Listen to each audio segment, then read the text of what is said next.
Hi folks, welcome back to the Addicted Bookworm.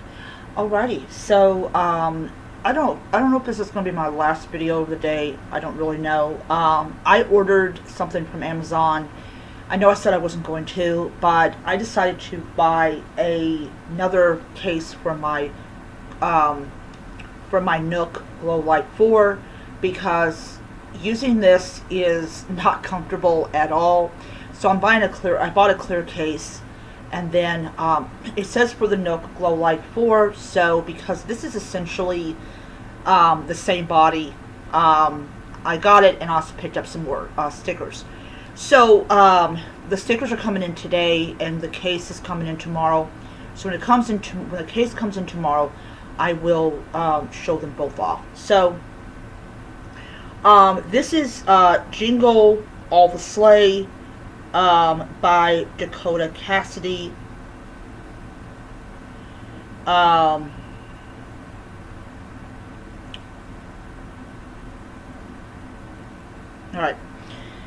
So, alright. So, what I've been doing on my, so I have a TBR on my Kobo, I have a TBR on my Kindle, and I have a TBR on my Nook. My TBR on my Kindle is a lot less than my TBR on my Nook and my Kobo. I will say my Nook has the most out of all three of them. So this one was randomly chosen. I said, oh, okay, I will choose, say, the 11th book. And when I got to the 11th book, that was the book that I picked. So Jingle All the Sleigh is the first book in a series. I don't even know if it's a completed series or not. And it is basically about this this woman.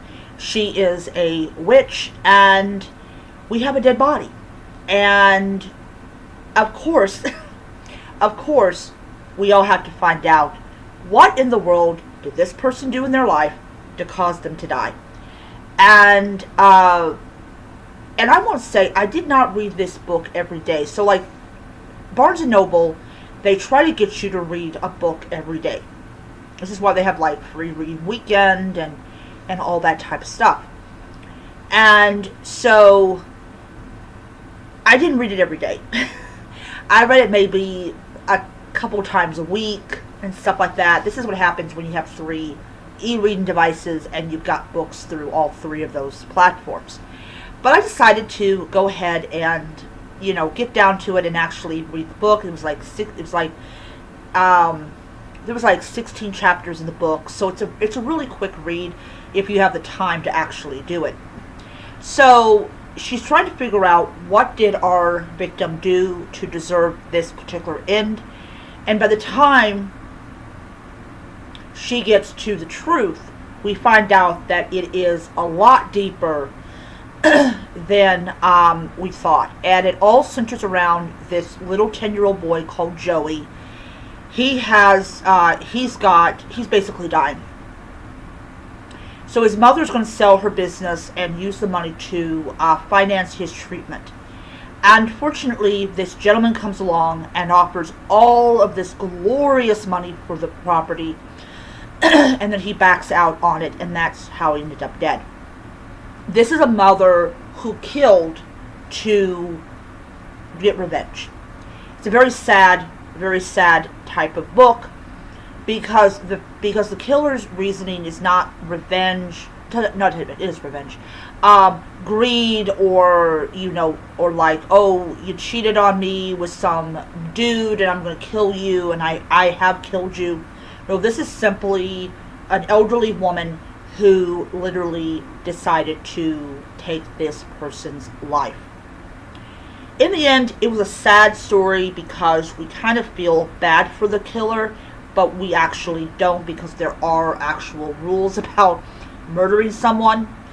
But at the end of the day, she's really concerned about what's going to happen to this woman, and really all that's going to end up is that she's going to be around a bunch of other elderly people that all they do is play bingo and cards. Anyways, so I gave it 5 stars on the Barnes & Noble site. Absolutely thought it was a really good book.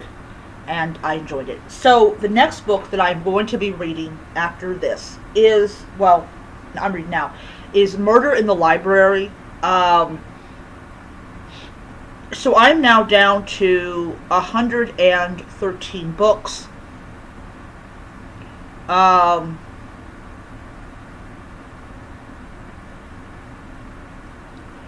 yeah, I'm down to 113 books, and I am